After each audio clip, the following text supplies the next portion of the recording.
Merhaba, ellerimizin yapısını düşünün. 27 tane kemik var her bir elimizde ve bunlar anatomik olarak bir şeyleri tutmaya, çekmeye veya atmaya yarıyor. Tüm hayatımız boyunca bunları kullanıyoruz yoğun olarak. Şu dönemde bile ağırlık taşıyoruz, yük taşıyoruz, bir yerlere bir şeyleri atıyoruz, bir yerden kalkarken kullanıyoruz. Mutlaka kol ve omuz kaslarımızı günlük hayatta kullanıyoruz. Ama yumruk atarken anatomimizin uygun olduğu çekme, tutma, savurma dışında karşıya doğru büyük bir güç uygulamamız gerekiyor. Ve eğer bilekleriniz de karşıdan gelen dirence alışkın değilse tüm vücudu kullanarak yapmış olduğunuz vuruşta yük destekleyici olarak bileğinize binecektir. Yeterince antrenman yapmadıysanız bu da bileğinizin zarar görmesine, elinizin geri gitmesine neden olabilir. Ayrıca çok güçlü vurmanız için de mutlaka bileklerinizin güçlü olması gerekir. Takipçilerimizden sıkça bileklerimizi nasıl güçlendirebiliriz veya bilekleri güçlendirmek için duvara yumruk atmamız gerekiyor mu şeklinde sorular alıyoruz. Genelde filmlerde bu tür şeyler görebilirsiniz ama gerçek hayat hiç böyle değil. Gerçek hayatta eğer duvara yumruk atarsanız elinize zarar verirsiniz. İki şekilde zarar verebilirsiniz. Bir, güçlü atarsınız, eliniz uzun süreli ya da kalıcı bir hasara uğrar ve hayatınız boyunca yaşayacağınız tatsız bir sakatlığınız olur. İki, yavaş vurayım, az zarar vereyim diye düşünseniz bile geçici rahatsızlıklar yaşayabilirsiniz. Bu da uzun süre sizi antrenmanlardan alıkoyacaktır. Kesinlikle duvara yumruk atmayı önermiyoruz. İnternetten yaptığımız araştırmalarda genelde bilek güçlendirme egzersizleri altında daha çok ön kol kaslarını belki de bilek güreşiyle ilgili olduğu için çalıştıran antrenman programları görüyoruz. Ama ön kol kaslarınız vuruş sırasında birincil derecede önemli bir yer tutmuyor. Çünkü ön kol kaslarınız belki biraz daha güçlü, özellikle yan vuruşlarda vuruş yapmanızı sağlasa da bileğe binen yükü azaltmakta çok önemli değil. Bu nedenle bugün size hem ekipmanlı hem ekipmansız olarak yapabileceğiniz 5 temel bilek güçlendirme egzersizi göstereceğiz. Bunları düzenli olarak çalışarak hem daha güçlü vuruşlar yapabileceksiniz hem de vuruşu yaptığınızda bileğinize zarar görme endişeniz hemen hemen hiç olmayacak.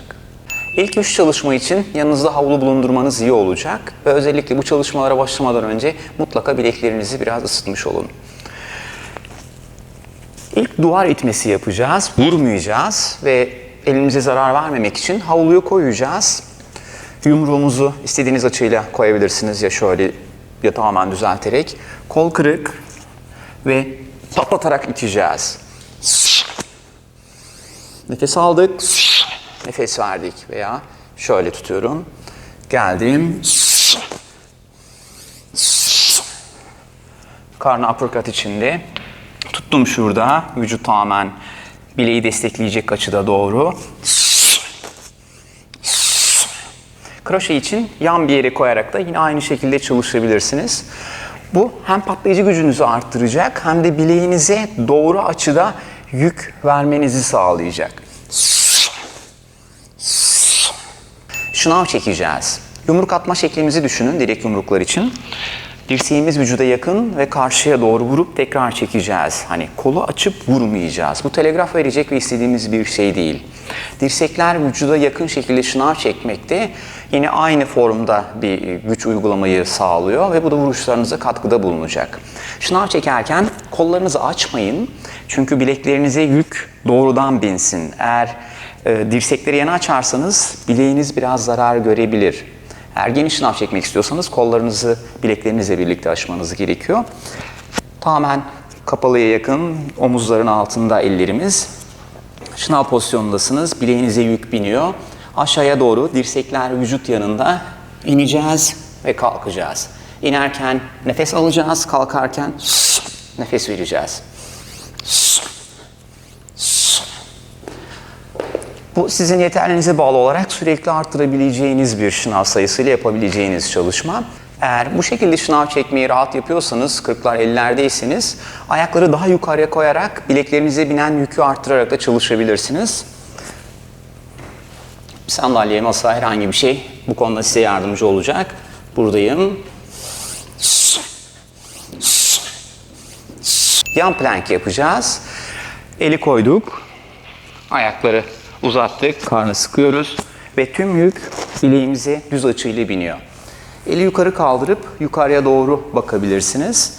Bunu ilk zamanlar birer dakika yaparsanız her iki yön için çok iyi olacaktır. Eğer burada rahatsanız ayağı kaldırabilirsiniz. Eğer daha da rahatsanız her iki ayağı yukarıya koyarak yapabilirsiniz. Bu bileklerinize binen yükü arttıracaktır. Ayrıca ilk zamanlar birer dakika yapmak çok iyi bir süre olacak sizin için. Ama zamanla daha da iyi geliştirmek için 3 dakikaya kadar çıkarabilirsiniz ki çok iyi bir süredir. Sonraki 2 videomuzda kum torbasına eldivenlerle çalışacağız. Ve bunun için de mutlaka öncesinde bandaj sarıyoruz.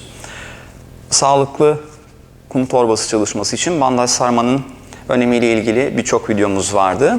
Ben şimdi bandajı hızlı bir şekilde sarıyorum. Siz bandaj sarma ile ilgili daha detaylı bir videomuz var.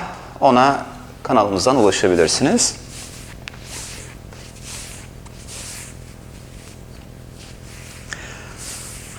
Bu arada eldivenle torbaya vururken tam doğru yumruk yaparak vurmamız çok mümkün değil. Normal boks, kickboks eldivenlerinden bahsediyorum. Çünkü eldivenle yumruk yaptığımızda elimizin aldığı şekil tam olarak şöyle. Ve çıplak el bunu canlandırırsanız şöyle duracak. Ve bu da vuruşlarda açık vurma alışkanlığı sağlayacak size. Bundan dolayı bundan önceki 3 çalışmayı bilekleri güçlendirmek adına mutlaka sık sık yapın ve son çalışmayı da mutlaka bol bol tekrarlayın. Kum torbasına normal eldivenlerle çalışın. İstediğiniz kadar seviyenize bağlı olarak, yeterliğinize bağlı olarak direkler, gövdeye vuruşlar, kroşeler çalışın. Ama böyle bir torbaya uppercut çalışmayın. Karna vurabilirsiniz ama yukarıya doğru uppercut atarsanız bileğinize zarar verecektir. Çünkü düşünün şöyle vuracaksınız ve yük bileğinize ters bir açıyla gelecek. Bu çok istediğiniz bir durum değil. Bunun için daha farklı torbalar var. Torbaya iyi bir yumuşatıcı bölge olduğu için güçlü vuruşlar yaparak bileklerinizi daha iyi hazırlayabilirsiniz.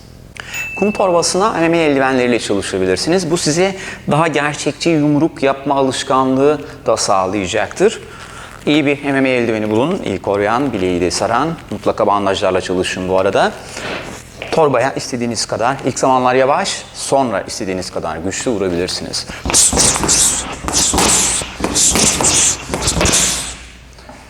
Bu arada bileklerle ilgili en önemli dikkat etmeniz gereken şey de açılar.